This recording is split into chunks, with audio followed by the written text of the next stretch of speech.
Oh my God. The moon looks so gorgeous.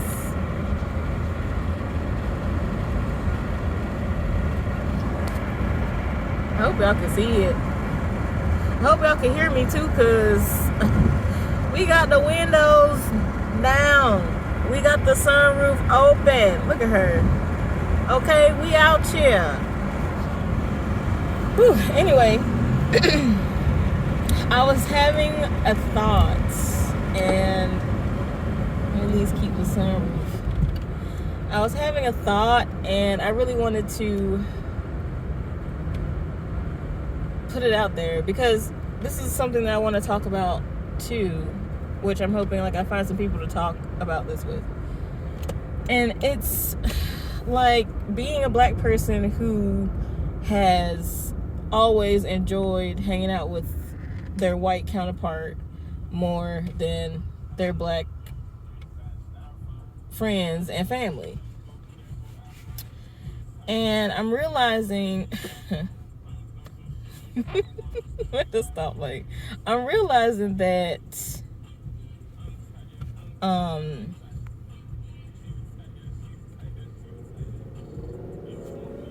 I would have to pretend so hard. Sorry about the long pauses. One day I'll learn to edit, okay? But it is so hard with black folk because if you don't agree with what they're saying, or like if you like basically refuse to relate and like, yeah, I don't know, it's not even like refusing to relate, because I can relate, but I'm not about to like pretend like I know or like I agree, you know? I don't know. My example is this, and I'm really been thinking about like why these black ladies at work just are not effing with me, and realizing, so like I'm like, okay, it seems like when I'm high, when I'm influenced, inspired on a higher vibration, they like me better. But it's because it's easier for me to pretend when I am in that state, when I put my mind to it. But like, I don't know, that's not even true. I guess, no, it is kind of true. It's easier to just go along with stuff and, be like, yeah, girl, yeah. Like, be fake enthusiastic about stuff that you really don't give a crap about. Like,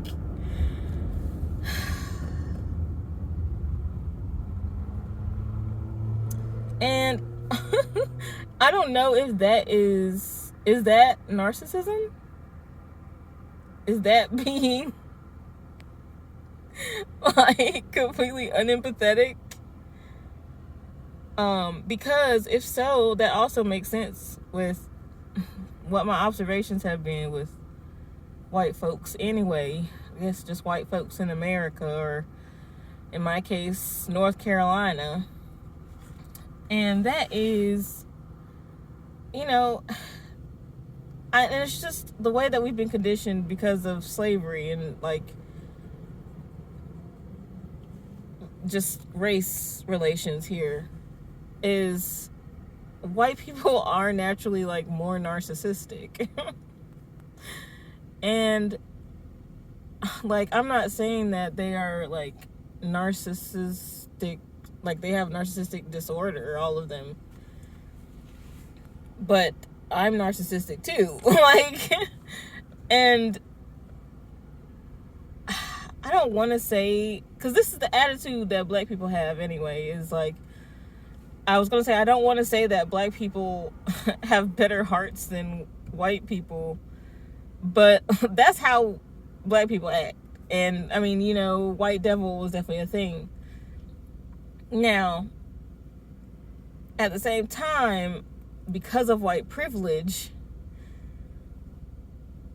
I believe that they are more narcissistic. And it's not like, it's just conditioning. It's just a result of conditioning. I'm not demonizing anybody. And I'm not one of those people that is like, narcissists are demons from the pits of hell. Like, I don't believe that either. Narcissistic people are people too. Like, I could go on a whole rant on that, but a quick blurb is they're just fearful kids living in a adult body. That's all they are. And that's why they're so abusive, because they're throwing tantrums, but they're a grown-ass person hurting people. But anyway, oh God, that's what I'm saying. Like, and that goes along with everything. Even with myself. Like, whenever I know I'm being narcissistic, that's me throwing a damn tantrum. I know that. And, like, we see that, we are seeing, I guess people are seeing that with, like, the Karen situations and, whatever. Anyway, so, I say all that to say, like, it's hard being me. But really, oh wow, I know you see that. Good God, it's so beautiful. Anyway. Wow, what an image. I say all that to say, it's hard being me, and in that I am a black woman who is strong in different ways than what other black women are used to. And I say that because, like, I was gonna go with, like, I'm a black woman who's narcissistic. Well, maybe it's that I'm a black woman who's more on the narcissistic side than the narcissist codependent side, because codependent people are narcissistic too. So that's all that little labeling is gonna have to change eventually. But anyway, because they do everything that they do to make themselves feel better about themselves, and to play in that victim mode, because the worse they take that shit, because the worse that person is treating them, the more they get to be in that victim role, and everyone's like, oh, you saint, you poor thing. But anyway, I can say that because I feel I've been on both sides. But anyway, good Lord. So I don't even remember what I was saying. I'm mad at myself right now. So yeah, interacting with other black women. And you know what? Yeah, I said I was strong because honestly, as much as we want to talk about white people and their white privilege and like their narcissism, there is like a certain grit to them and a certain like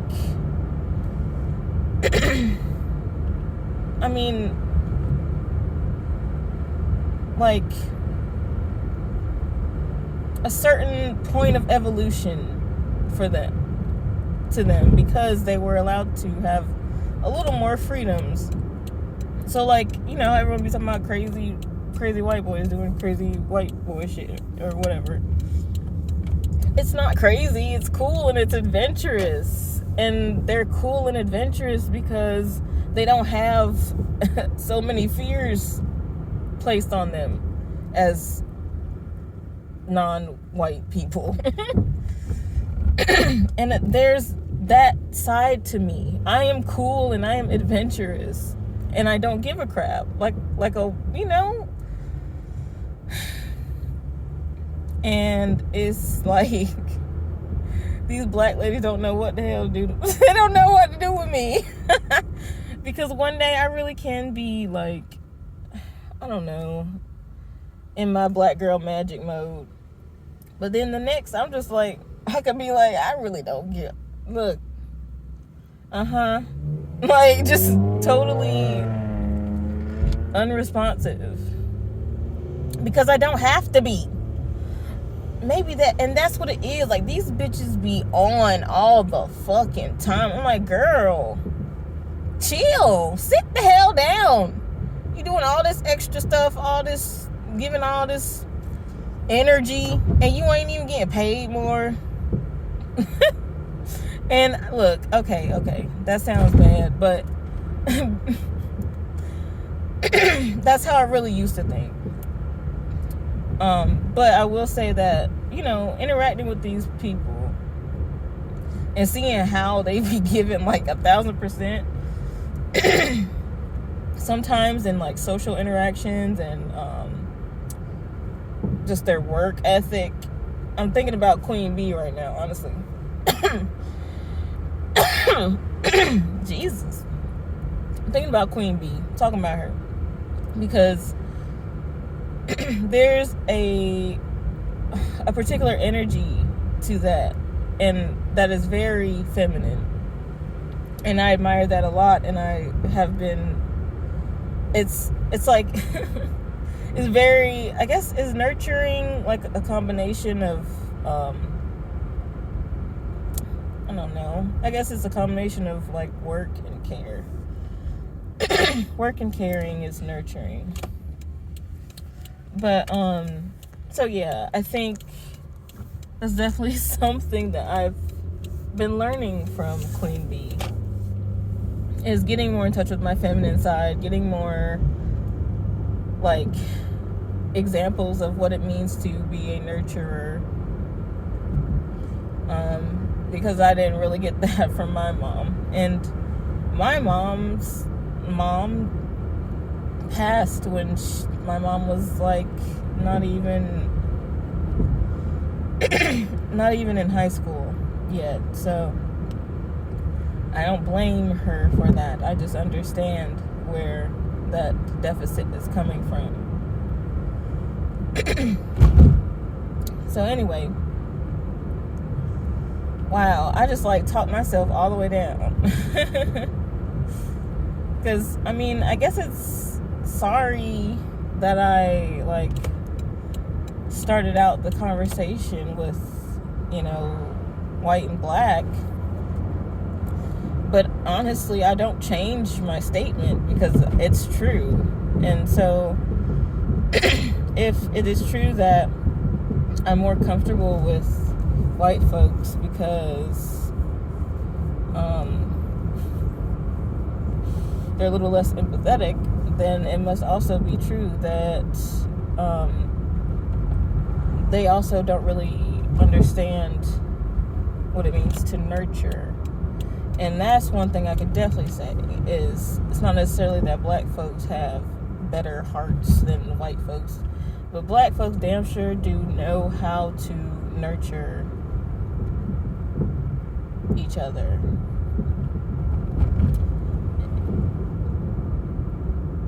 I mean, you would have to,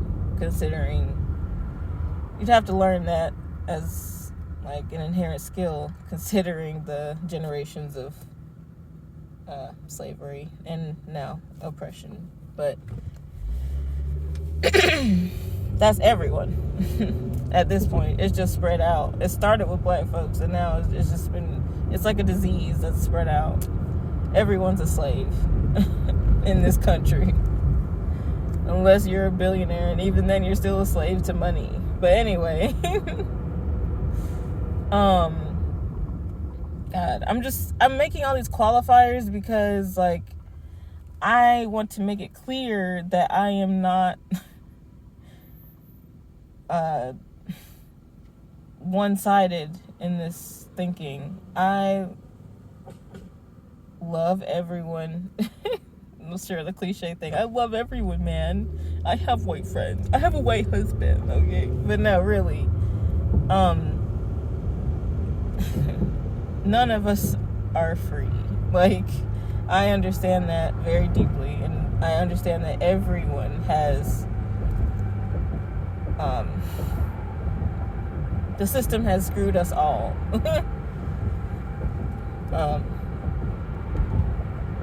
And so the system works. But anyway,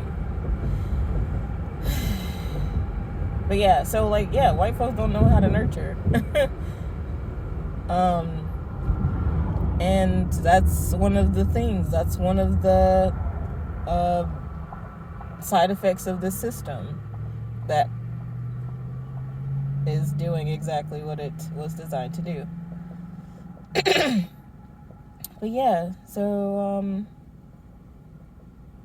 I guess I'm closing this one out with, like, dang, at first I was about to be like having a pity party about how I'm getting bullied at work, but now I realize, you know, dang, I really like just unpacked that situation. Like, I realize now that they're bullying me because they don't understand how I am not so nurturing, or like understanding in, like, you supposed to take care of people and, you know, make them feel loved and make them feel welcomed and you know, laugh at their jokes when they're not funny. And like, it's like they're not literally saying that, but like that's what all of that entails. Like, being on, that's what all of that entails. It's very